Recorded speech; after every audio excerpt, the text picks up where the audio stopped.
Is Johnny Infantino cooked? This might be a cautionary tale. I think Charlie Baker needs to be taking notes about how to run a process. Yeah, I mean, the slippery slope of getting a little greedy on, we said it last week, I put it in the field notes of, he came out of his, you know, the glorious American World Cup, the most capital infused tournament of all time, and he came out wanting to be a mega deal guy, and it's not really working out for him, and it's slid from backlash to full collapse of the deal to now, his head might end up on a stake. It's not looking great. Dude, he needs to watch his back when he needs to hire some security. I mean, Dom, you were talking about it last week when we were in LA. You're like, the PR, some of the PR and comms management of these people is leaves a lot to be desired, I think. No, I think you said it great before we just started here. I think they all read Trump's Art of the Deal and found out what a real taco actually looks like in real life when you're not Donald Trump. It doesn't explain what taco is for our listeners, Dom. It stands for Trump always chickens out. And that's not, anything derogatory towards Trump. I mean, he literally wrote that in his book. So essentially, you take the most firm, extreme position on something, and then you revert back on it. So people think you're chickening out, but you're actually just getting what you wanted. So it's kind of like just honestly playing the game of the standard deviations. Like if I'm like just so far out, I'll get back to ultimately sort of where I want to be there. But yeah, look, I don't know. You guys have the specifics much more than I do there, but it seems we got greedy just at the wrong time. From what I can sense as a casual soccer fan. But I was listening to Abe Madcore on his Buzzcast yesterday morning, and they were talking about how there was a full-blown meeting of major decision makers within the soccer landscape and FIFA where they were literally like, what do we do about this guy? Should this, his position was totally in jeopardy. And I think they left the meeting saying, okay, I think he's going to be okay. But like, that was more than dicey. Like, it literally got to the point where people were so upset and taken aback by the proposal and what was potentially on the table that it literally almost cost him his entire position. Which is interesting because I think he's actually trying to execute this as a way to ensure his reelection. Because what he's trying to do is raise the distributions that he's able to pay all of his 211 members by raising the commercial value of the World Cup and then distributing that out to all of the smaller countries. The problem, though, is that 40 to 50, 60-ish countries run the World Cup every 4 years. And if you don't have UEFA and CONCACAF on your side, which he doesn't, he has nowhere to go. But the general idea was, okay, there's 150 countries whose vote matters just as much as the United States that I need to get in order to be reelected. What can I do that will raise the bar for all of their financials? And he said, hey, Josh, you got $4 billion for me? Would love, maybe I can do it that way. But it just completely backfired. And Matt, friend of the pod, Sam Foley had a nice breakdown for us. Maybe you can kind of recap what he said. It's similar to what you were just touching on, but he nailed it. He nailed it. Let me read this right here. So this is what our good friend Sam sent. There are more FIFA members with a population under 5 million, 84, than members that have played in the World Cup since World War II, 82. There are more FIFA members with a population under 50,000, equivalent to a medium-sized Manhattan neighborhood, than there are members that have won a World Cup. FIFA technically only needs the votes of every country smaller than Kyrgyzstan. Alternatively, if Infantino could secure a yes from every country that has never played in a single men's World Cup, his plan would pass in overwhelming fashion. All he needs is the little guys to round together. That's why he just is trying to get them $20 extra million. Yeah, he nailed it. I mean, it's also just so interesting, back to the parallel of what's going on in the NCAA and, with all of these leagues, is when you're dealing with a mass population of fans, which are most important. They are the overall engine that keeps everything alive. And I wrote a long thing about this, about how if you are sacrificing or not, basically not just not catering to them, but not meeting those fans where they are at some level, you are really risking the thing that makes it all work, which is the fans who show up and have shown up for you for years and years and years. And it's like the average fan who buys the average ticket and comes to a couple games a year, but supports your team. And the reason I make that parallel is, even though he might be saying, look, this is a way to achieve some step towards more parity or something that's more fair, that puts some more money into the pockets of these little guys. Back to what I said to Dom earlier, the optics of a deal like this to the average person who is viscerally turned off by private equity, whether they know anything about it or not, those things have to be considered. Like the messaging and the delivery of what this means, why it is happening, was handled so poorly here, so that instead the person who had no clue this was going to happen at all, or what it would even mean if it did happen, all they see is FIFA is selling out at a $20 billion valuation to, the brother of Trump's son-in-law. And it's just like, to the person who doesn't know what potentially could be an upside, that's like disastrously triggering for the average person. And they just have to consider these things. You have to understand like how this is going to be processed, and the backlash, the proof is in the pudding. The backlash almost took this dude out entirely. Yeah, well, he didn't run a process. I think it was reported that his COO, like literally his right-hand man, did not realize that this was Infantino's plan. If that is what's happening and it just starts and ends with one guy, yeah, you're going to have some backlash. You didn't run a process. Yeah. I wonder if LSU ran a process before their major announcement this week, Matt, if you saw any of that. Oh, not only did I see LSU, but this is something that I think has been a long time coming. We've got such an interesting landscape of private equity trying to enter collegiate athletics, and $100 million to LSU. What are y'all's initial reactions to that? Well, I went back to a field notes that I wrote in, I don't know, when was this? December 3rd. One of the things that I featured was when the terms of Lane Kiffin's contract came out. And to start off, I think that this $100 million situation is actually more of a signal of financial weakness in LSU's case than some sort of a creative financial engineering, like playing offense for them. But just as a reminder, this is the bag that Lane Kiffin got. 7 years, $13 million annually, a buyout of 80% of his remaining salary, which was obviously in Oxford at Ole Miss, a $1 million bonus for an SEC title game victory. A national title gives him a $3 million bonus, plus he'll become the highest paid coach in college football. He would have gotten a $1 million bonus if Ole Miss won the title, the team that he had just abandoned. So he should have been cheering hard for the Rebs. They paid off his home in Oxford, Mississippi. And they also covered the difference of up to $500,000 of a new home in Baton Rouge. Interestingly, on top of this, you'll remember the Brian Kelly saga that preceded the Lane train arriving in Baton Rouge, which, by the way, if there is I said, if there's a Lane train crash in Baton Rouge, Kiffin will still be owed a $73 million buyout. Brian Kelly currently will receive a direct deposit from LSU of $800,000 a month, every month for over 6 years. He's not coaching LSU. Must be nice.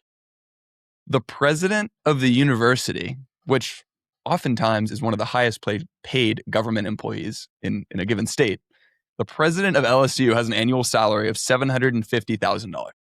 I just said magical things better happen in Death Valley between now and 2032 for this one to pencil. I don't know if taking a $100 million piece of outside capital is considered magical things, but that came to mind when I saw this headline. That just sounds like a bunch of stats that are downstream of a power broker called Jimmy Sexton. I've heard of him. I don't know if you've heard of him, but he's getting things done for his clients. He might be getting a nice commission on that package. Anyway, give us the breakdown though. Who's the party involved and what do you make of this? You're our resident expert, obviously, on this topic. Yes, I hate to always bring it back to college, but all roads lead back to college athletics these days. Let me start by just reading off the SBJ article. The deal is expected to generate in excess of $100 million in immediate capital for the athletic department. It transfers approximately 10% of LSU's football program's value to a private equity entity in exchange for an immediate cash infusion tied to the program's media rights. Investors receive either a guaranteed minimum return or a percentage of enhanced media rights value when the SEC's current deal is renegotiated, whichever is higher. LSU retains a call option after 5 years to reclaim the 10% stake. That's a school buyback. A source said that LSU would almost certainly exercise that call if the football program performs as expected. Double clicking into the language of that article, let's use hypothetical numbers that are semi-rooted in reality to build this thing from scratch so that everybody understands what we're talking about here. LSU's media rights distribution is about $75 million a year. That is what this deal and every other private equity deal is underwriting, and that's what it's tied to. That revenue goes into a newly formed joint venture that the school owns 90% of and the investors own 10% of. But you have to price that entity. So you pick some sort of multiple. Let's call it 13 to 15x revenue. That's typically how deals with European soccer, media co-structures with leagues and clubs work when they spin out media commercial rights into a separate entity. CVC has done a ton of these. They did it with a nonprofit, the WTA. They did it with a for-profit in League One. So you take 75 million, 13 to 15x. Let's call it a round number, $1 billion. An investor writes a $100 million check and buys 10%. That's the mechanics. Now, the language of that article was interesting because based on what I'm reading, I've surmised that this would probably be structured as a convertible preferred equity deal. Preferred means that it sits ahead of the school's stake in any payout, and convertible means that the investor can flip it into common equity if the common is worth more than the preferred. That's what the article said, sort of whichever is higher. So those convertible preferred equity investments are typically structured as a multiple of invested capital. So you put in $100 million, let's call it a 2x convertible preferred, then the investment is guaranteed back a minimum of $200 million. That will be enforced through liquidation preferences and put options and that sort of thing. The put option is interesting here because if there is one, and this is all conjecture, but the investor would have the right to sell the stake back at a set price, which means he'd be able to force the school to buy him out at that 2x. So you're basically guaranteed that $200 million. Okay, so $75 million of media revenue, joint venture valued at give or take $1 billion, $100 million check, 10% convertible preferred equity stake at a 2x invested capital. 2x over 8 years, that's roughly a 9% return per year guaranteed. You could tranche that capital over like 3 to 4 years, but it sounds like it's going to be coming in one lump sum. Now we actually have the sort of guardrails to run a payoff scenario. Okay, if the media rights expire in 2032 and the distribution that LSU gets goes from 75 million to, let's call it 100 million, that is a great outcome, right? 10% of a JV worth 100 million times 15x is $150 million. It'd be a $1.5 billion valuation instead of a 1. But that would still be south of that 2x preferred that we talked about. In that case, the mechanism would be that they take the higher of the two, and then they would get their $200 million still. Now, based off what I've read in the mechanism that I'm seeing here, it reminds me of what happened at Michigan State, which is this donor, Greg Williams, who made a lot of his money in insurance. And we can get to that because I think it's really interesting to zoom into him as a person. Sure, that informs but what happened there, deal. Yeah. Yes, but what happened there is $100 million investment, But Michigan State's deal came with a $301 million donation. So total proceeds, $401 million. If you run the exact same scenario, same numbers I just outlined, but now you have $400 million in the bank instead of $100 million in the bank, it pencils out much, much better. So that is just the mechanism that's sort of happening behind here.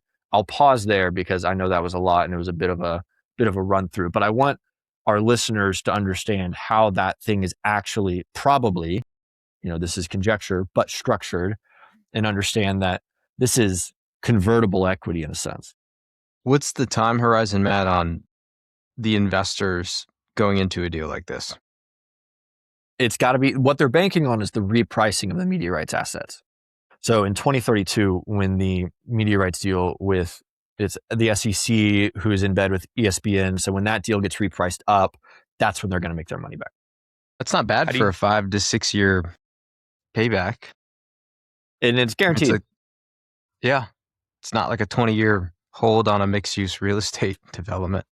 Matt, from what you've seen in these college deals, how do you think this process went down behind the scenes? Like back to the Infantino situation with no process, all of these things obviously are relationship driven and all that, but how do you think that, again, with some conjecture, how do you think this probably went down? Well, LSU has had an interesting year, as you've painted a picture of Lane Kiffin's package and what happened there, and Governor Landry getting really involved in the institution. It's been reported there was a meeting of the minds, which really means a meeting of the donors and stakeholders of LSU, that I think happened at the governor's mansion. And what I imagine happened is, let's just assume that this is Greg and not a private equity fund, because it resembles the Michigan State deal, which again is conjecture.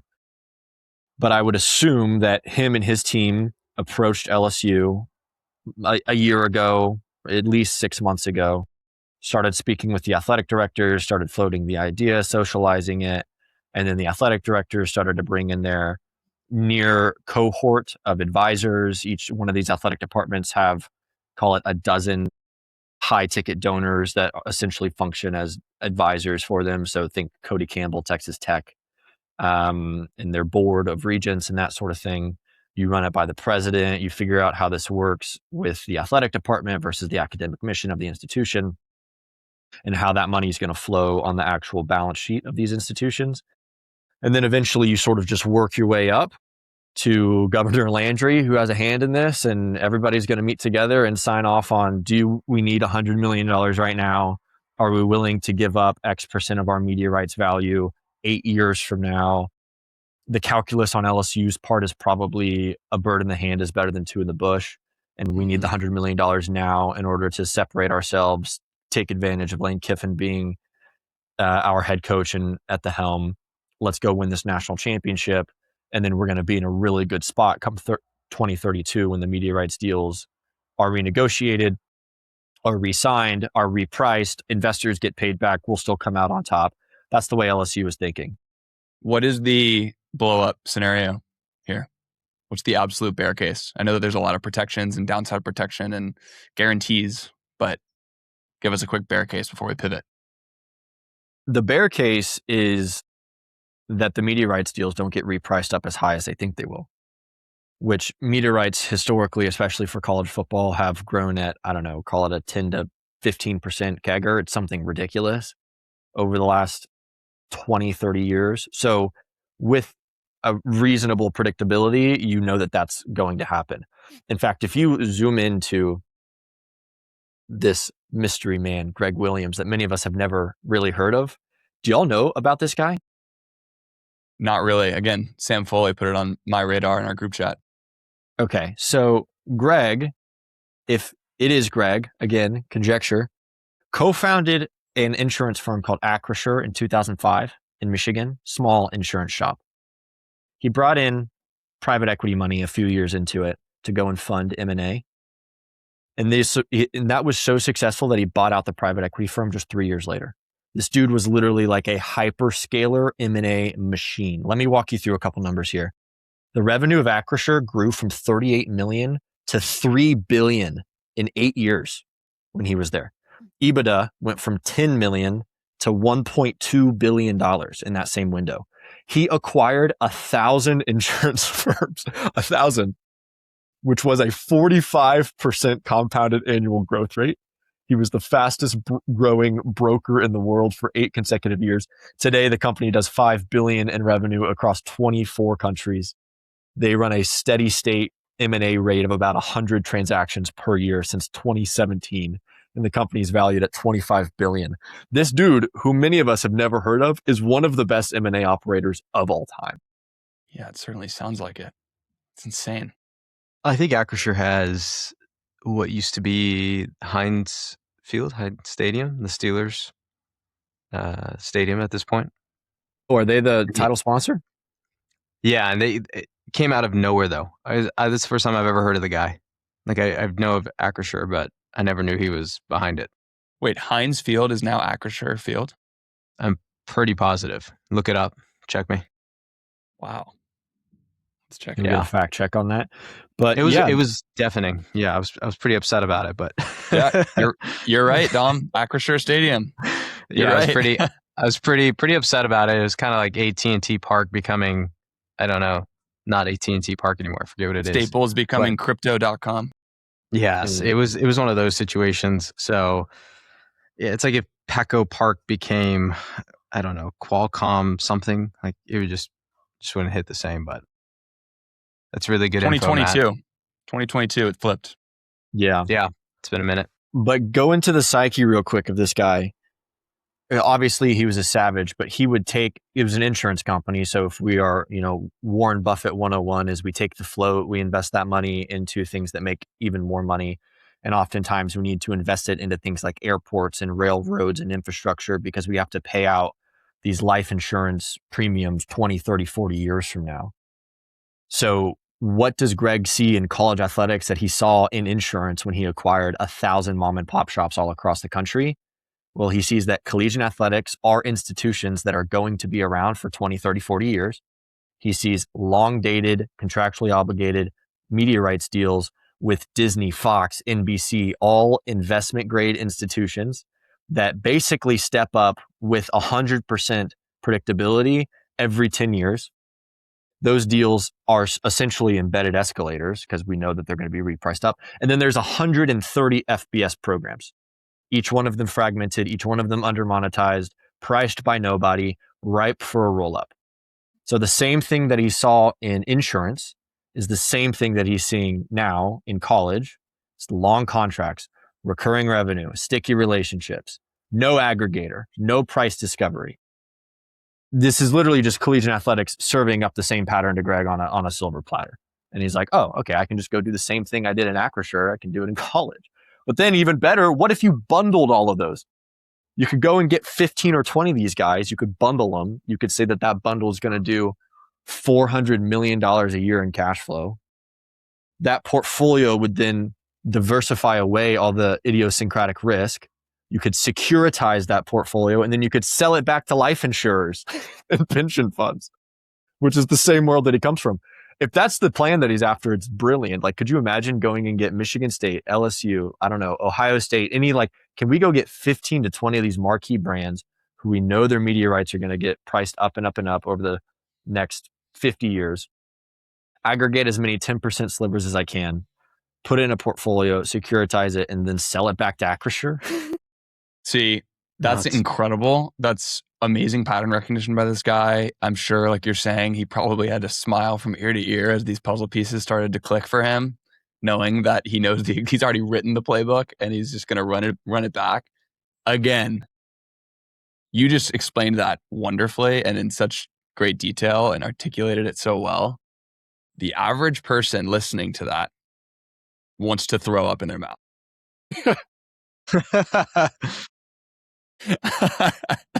I'm just saying this again. They need it. It's like we talked about a couple weeks ago with Anthropic and OpenAI. It's like when we were saying, what would you do? Well, how should they activate in sport to try to be just more likable and more approachable and have people stomach them more easily? They need to put the same rigor that they are using on the analytical side to get these deals done and to do all this architecting and financial engineering, they need to invest similar levels of effort into the marketing and comms surrounding this, or it is going to blow up in their face and Greg Williams is going to have a Johnny Infantino situation. I guess he'd be more of the Josh Kushner in that equation, but you know what I'm saying? Like, this is Absolutely. they have to explain the nuance. They really have to explain the nuance, and they have to understand. They have to explain how this fits into longevity of the environment and the ecosystem, and how parity can be improved. And like this cannot be done via these blindsiding announcements of chunks of programs being sold to a shadowy private equity, or in this case, insurance figure who's got deeper pockets than 99.99999% of people. I don't know. I just don't think that they're investing enough in it. I don't mean to, Dom, you're the marketing guy, but you just don't want these things to blow up because there's so much to do and there's so much to improve. And a lot of this can be done the right way. But messaging is everything. Just ask the data center developers of America right now. Yeah, I was talking with a new startup that's raising a lot of money in the sports space to essentially go acquire players' contracts, like a percentage of future earnings, and then sell it to common people in stock. And I was catching up with them this week about obviously doing some work with them on the branding side of things and marketing side. And it's funny because they're probably the fifth or sixth similar company in the past year that I've talked to that's decided to say, okay, we're pre-revenue. We're going to put all of our marketing dollars actually into PR than actual branding and storytelling of what we're trying to do here, which is super fascinating because with PR, you're just buying distribution, right? So one of the deals I think we should pivot to, or at least mention, speaking of the college sports space, is Derek Jeter joining the alum group this week. Mm-hmm. Really exciting stuff. I love David and Graham from their team biasly, so that's a really interesting project to talk about. But they suddenly have articles in SBJ, Front Office Sports. They're all over the place, right? So that was a PR moment. Some firm went out, bought those spots with those distributors. And I think the thing that gets missed is the amount of world building that these people have to take on.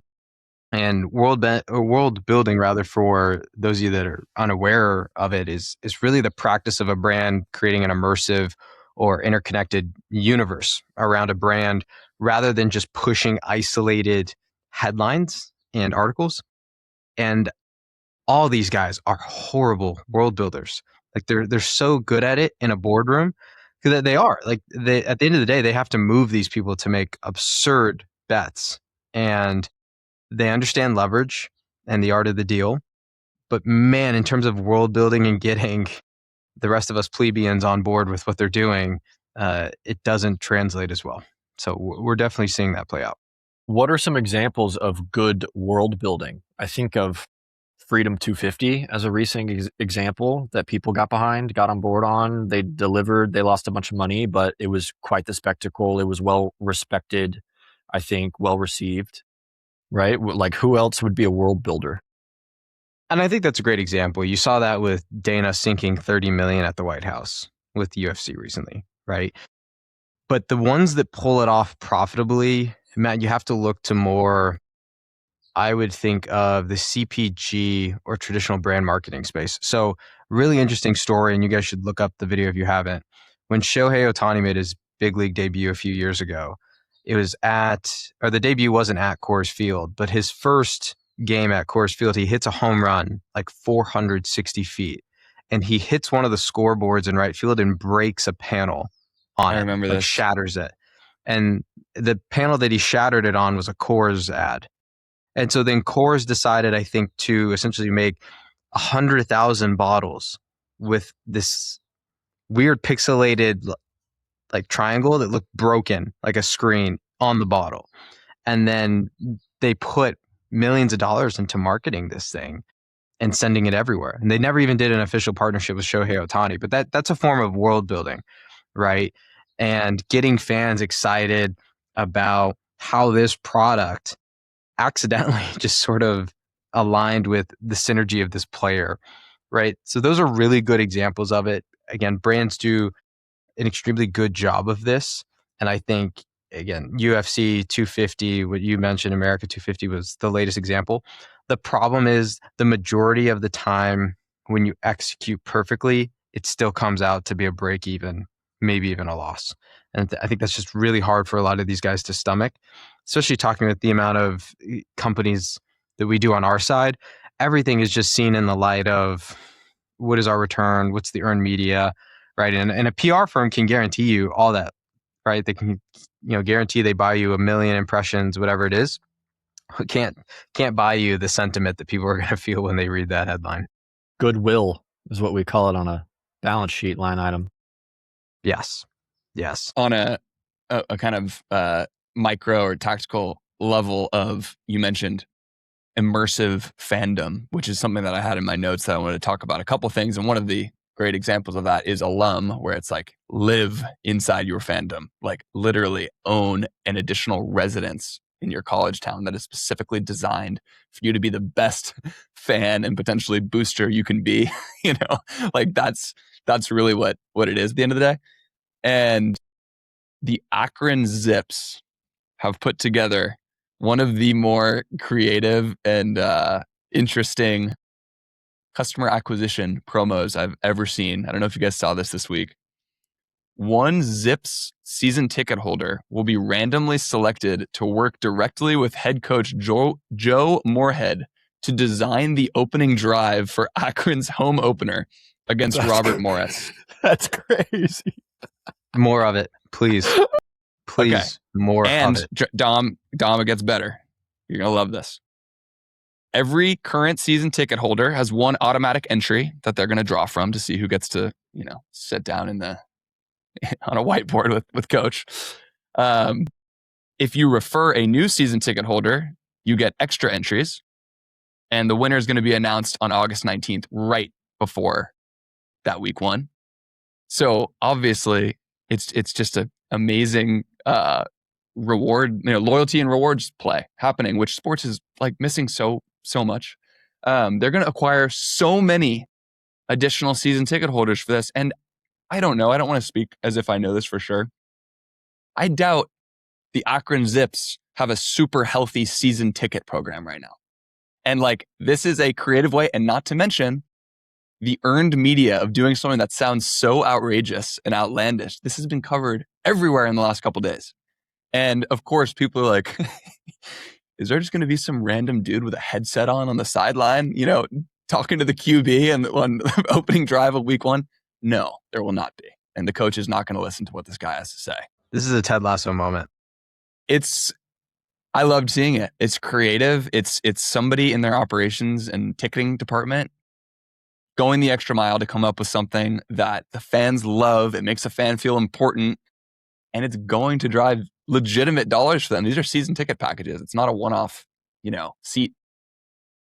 Yeah, it's true world building. That's what brilliant. It looks like. Give that person a raise. Do we know if they have a multimedia right group? And who it is? I have no idea. We could find it. Let's find out who that is, because they just got a home run from a sponsorship angle. Peak Sports Management. Peak's one awesome. Of the smaller MMRs. There you say, go. Awesome. Great. Fantastic. Great. Shout out to those guys. And then the small dogs eat a little bit there. There That's you go. Great. Akron's the dark horse to win the MAC this year because of this initiative. That's the word on the street. Okay, so here we go. Yeah, I mean, I don't care if they win a single game. This is great. Let me draw up the whiteboard. If they march down the field on this first drive, history. I mean, they're going Moneyball. It's going to be the most successful campaign, most memorable and successful campaign. You got to give all the credit to this fan. You got to give all the credit to this fan if they just absolutely chop up the defense on the opening drive of the season. You have to. So that's another element of what I'm thinking is kind of this immersive fan. Immersive fandom is kind of a theme that I've been thinking more of what is driving more dollars into. This is not limited to college football. This is not limited to the NFL. This is across tons of these leagues.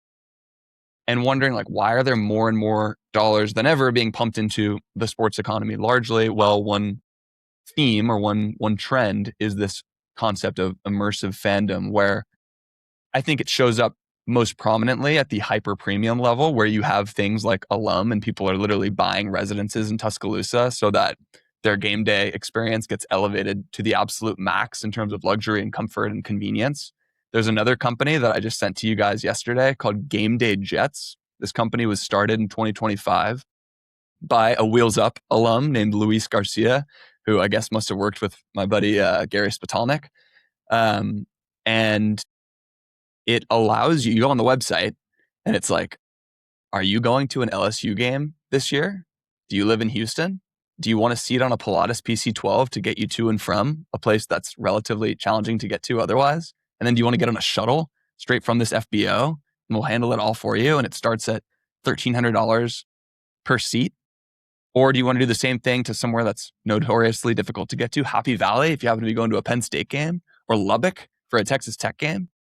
And what I think of is, one, there's just more money in America than there's ever been. So people just have crazy amounts of disposable income for these types of things, a small cohort anyway. And it comes back to, there's the verticalization, there's vertical versus horizontal in technology and software and all these things. It's also what we were talking about with vertical, this same concept of why someone buys Bandit running versus going for a run in Nike or Under Armour or Adidas. It's like, it's identity driven. Like, I am a runner. I am in the running culture. I want to show and signal and embrace all of it in every element of my life. The same thing goes for people are going to say, I'm not flying American Airlines to this game. I'm taking a game day jet to my LSU game where I'm going to be surrounded by 9 other seats on this private plane with other LSU, probably booster level fans. And then when I get there, or to Tuscaloosa or Texas Tech, whatever, I'm then going to roll up to my alum condo, which is my fan-themed home. And I'm going to be downstairs in the alum membership club around the other people who have my level of fandom and commitment and financial means to do such a thing. And so it's just really all encompassing. And there are a few other examples. I'll pause there, but there are a few other examples I have in mind on how the super fan inside the season and out of it can like live in their fandom 24/7, 365 and spend money 24/7, 365 to support it. I've been working on this idea with a friend for a while now, but I think there is, are you guys aware of what's that? And I'm forgetting, of course, the business now where they go around and it's the guy and he asks like, what do you do for a living? Or how did you make your money? School of Hard Knocks. Yeah. School of Hard Knocks is coming out with a sports business vertical. And I'm like, okay, well, that makes sense. Like I've been thinking for a long time, somebody should just go, like there's a market to be the Mr. Beast of sports. And I think there's so many businesses around that are just like, we're going to pay. Like we were talking about it on our side the other day of just like finding small businesses in towns where we have properties and just going to them and saying, hey, like, have you ever thought about running a partnership or sponsorship with the San Diego Padres? And of course they'll be like, no, but that would be really sick. And then we'll say like, oh, we'll pay for it and just basically record the entire thing end to end. Right. So I think it is going to be so massive, Brent, and it excites me to no end. So I don't want to get going on it, but it's going to be really interesting. Well, one other detail that I didn't get to on this Game Day Jets thing is that they actually partner with athletic departments at the universities, and it ends up being a rev share. So you, this is why you do it, right? This is why you don't just take a Wheels Up or a air share chartered flight. You want to take a Game Day jet when you go to Baton Rouge, when you go to Happy Valley, when you go to Lubbock, because a portion of the membership fees, flight revenue, and related spend flows back to the partner organization and into student athlete NIL initiatives via programs like the Game Day Impact Fund, creating a new external revenue stream for schools. So It's just like, these types of things I don't see this changing course and reverting back to people not caring and deciding to fly Southwest when they have the means and the dollars to fly Game Day jets. 100%. Brent, I loved what you said about this being wrapped up in identity. I wrote something on LinkedIn 2 months ago after I wrote one of my newsletter essays on the pattern of ritual and how that underpins sports as an asset class. And what I said is, what do the Dallas Cowboys, the Indian Premier League, Hermes, and Ferrari all have in common? They all ask more from their fans, not less. And the more they ask, the more irreplaceable they become. Sports teams resemble luxury brands in this way. Both understand that the depth of their cultural moat is built by raising the barrier to entry. And it's not just about prices. Sports are more than content, they are embodied rituals. They're like religion in this way. Meaning, purpose, identity, and belonging are felt, and they bind us to those things that are larger than ourselves through this collective participation. Consider this escalating demonstration of a singular fan. Do we know anybody that this sounds like? They go on the first visit, they go on the second visit, they paint their face, they take the road trip to the away game, they then buy the season ticket, then they place the sports bet, then they fly private to LSU, then they get the tattoo of LSU. Each step costs that fan something, and that cost is the point. It binds you further to the ritual of your team, and it signals, just like you said, Brent, to everyone around him that he is genuinely committed. If you are a sports team or a sports league, you need to ask more of your fans, not less, and you will build deeper bindings as a consequence of that, so much so that your cultural relevancy will just become so embedded in the living practice of your fan that you will become functionally irreplaceable. Yeah, you're showing that you're about that life. You know, you You're want to. The You're best about that clip. action. The best clip is the young Jets fan. I've used it in two essays now, I think. This dude comes up to this guy. He's wearing a Quinnen Williams jersey, this like probably 13-year-old kid. The guy's like, "What'd you think of the game, man?" Jets have just been, gotten their hearts ripped out for the 9,000th time. And he just looks deadpan into the camera, decked out in his Jets gear, and he just goes, "I hate this team." And then he goes, "I will always be a Jets fan, but I hate this team."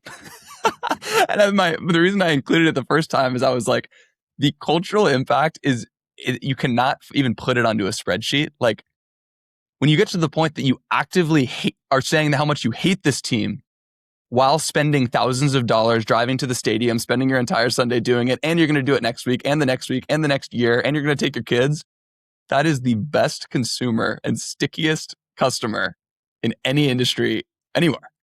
There's no replacing that.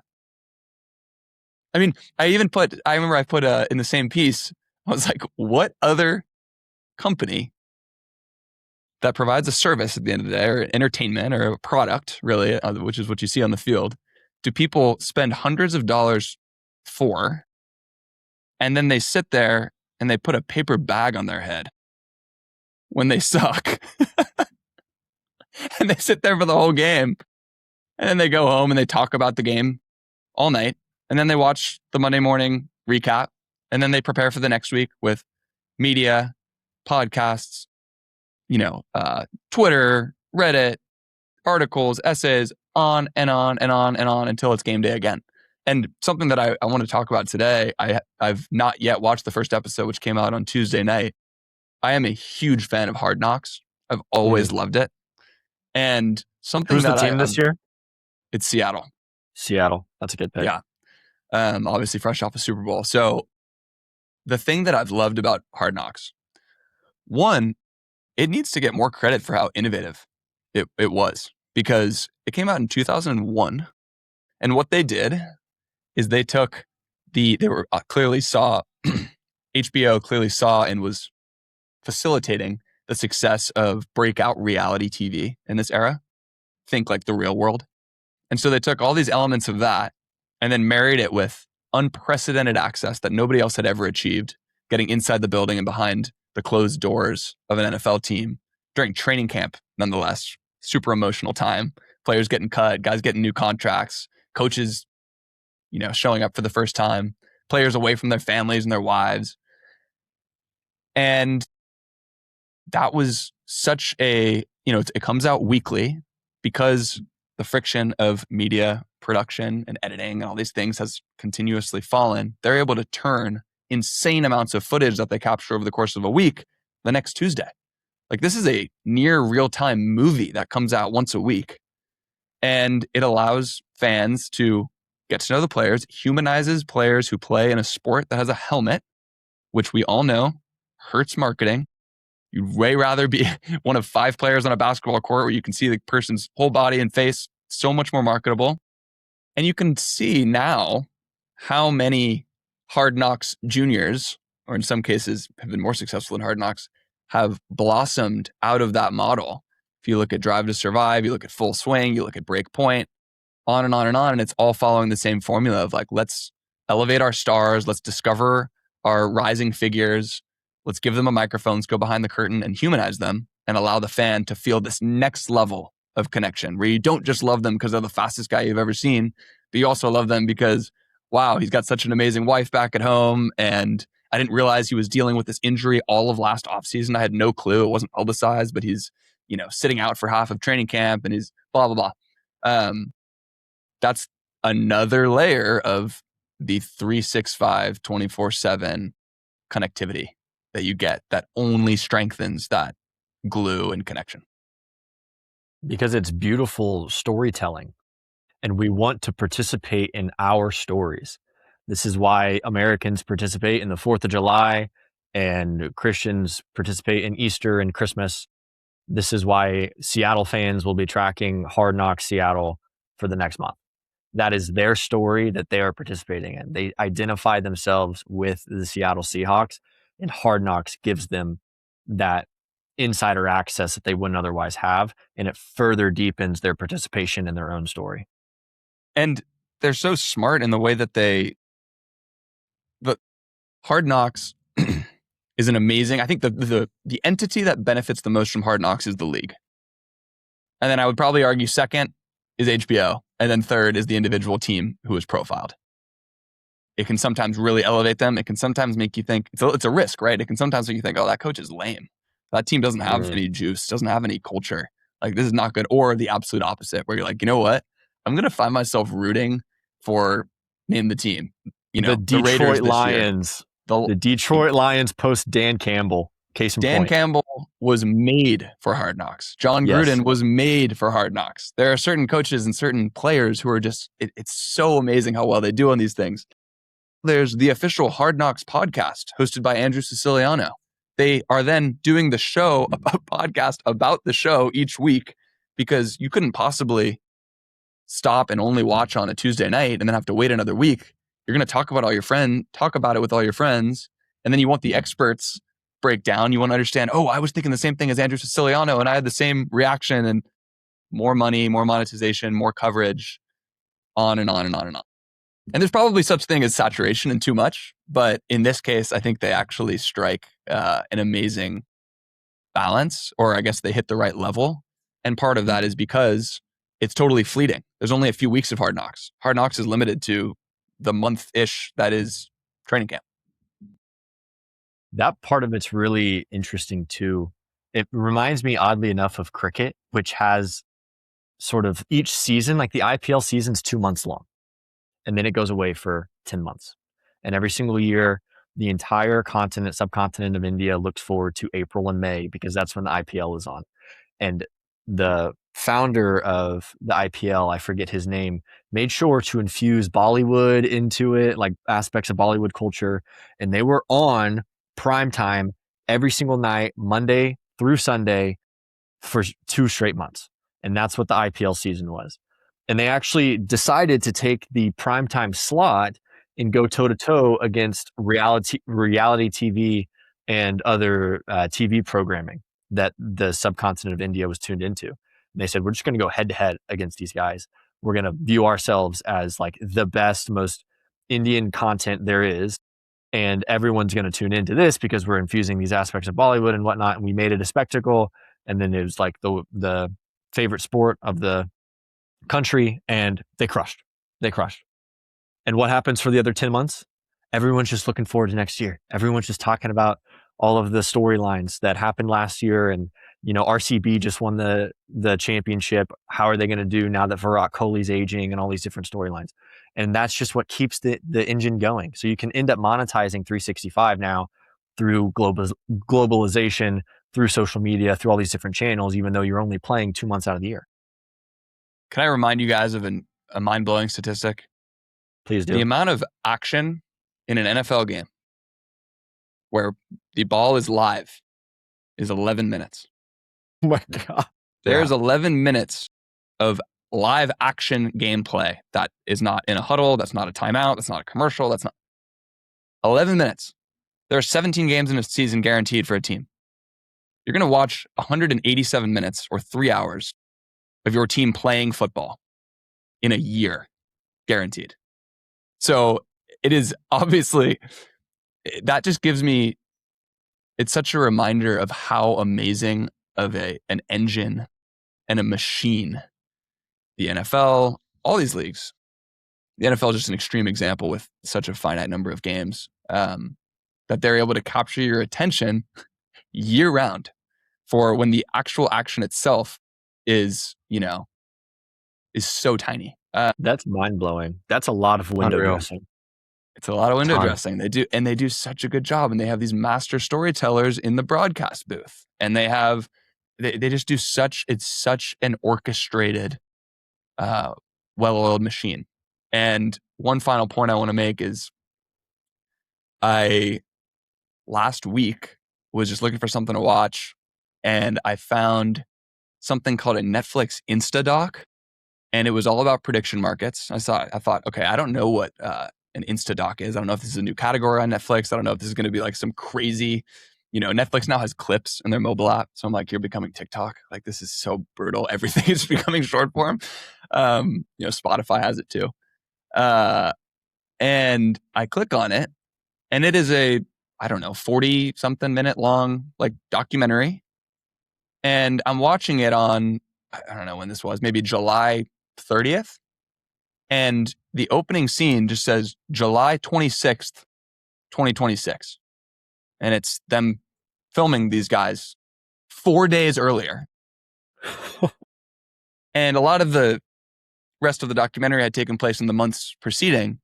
But with AI and with all of these amazing media tools that we have at our disposal, these dudes flipped a Netflix 40-minute documentary that had something inserted to it anyway, 4 days at most. It might have been 2 days before I went live. And so that's when I think about Hard Knocks, I'm always blown away by, oh my gosh, these guys put together such an excellent episode based on footage that they captured last week, and it's out by Tuesday night. The Hard Knocks team must be working absolutely around the clock. But more and more of this stuff is going to happen. You're going to have more and more opportunities for super high production value and near real time. That used to be one or the other, and that's just no longer the case.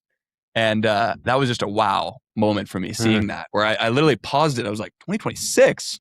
Like, this would have been somewhat impressive if it was 2025. Like, if this was last summer that they were filming this stuff. But that's the reality now. That's really good. That reminds me of like Michael Jordan's The Last Dance documentary, and now LeBron is supposedly having one of his own. Is there going to be just like an unbelievably quick turnaround the second he retires? Like 2 weeks later, this thing's going to drop, and they already have this back catalog that they're cooking on, and they're going to like end it on the 10th episode of his retirement, Dude, probably. Like, Yeah. why wouldn't they? You'd be leaving something on the table to not, and it's fully within reach now. It takes some effort, but it's not what it There used you to go. be. Anyway, maybe we should wrap it up, fellas. Matt, you never acknowledged your absurd background you have today. Tell us where you are, and tell us why you will not be joining us next week, because you've got some big news. I have some big news for our listeners. I'm getting married in 9 days. So I am going to be stepping away from the beloved Clubhouse recordings for the next 2 or 3 weeks while I get married and go on honeymoon. I'll be in Hawaii at the end of this month, which is going to be some much needed time off. Don't call, don't text. I'm throwing my phone in the ocean. For those that are listening, hop on the video real quick so you can see my incredible background. I'm currently at a cottage in the middle of nowhere, Canada. It's a beautiful lake out here called Lake Cowichan, in anticipation for my wedding. So here we are. And yeah, boys, appreciate y'all, being here by my side during such a great time in my life. Congratulations. Man, congratulations. Thank Yeah, you both. congratulations. You got a lot ahead of Very you the next exciting. couple weeks. Dom, we got to enlist some friends of the pod for some subs. We need alternates here. We got to call up some 6 men of the year. Please, we need a fourth Yeah. bestie.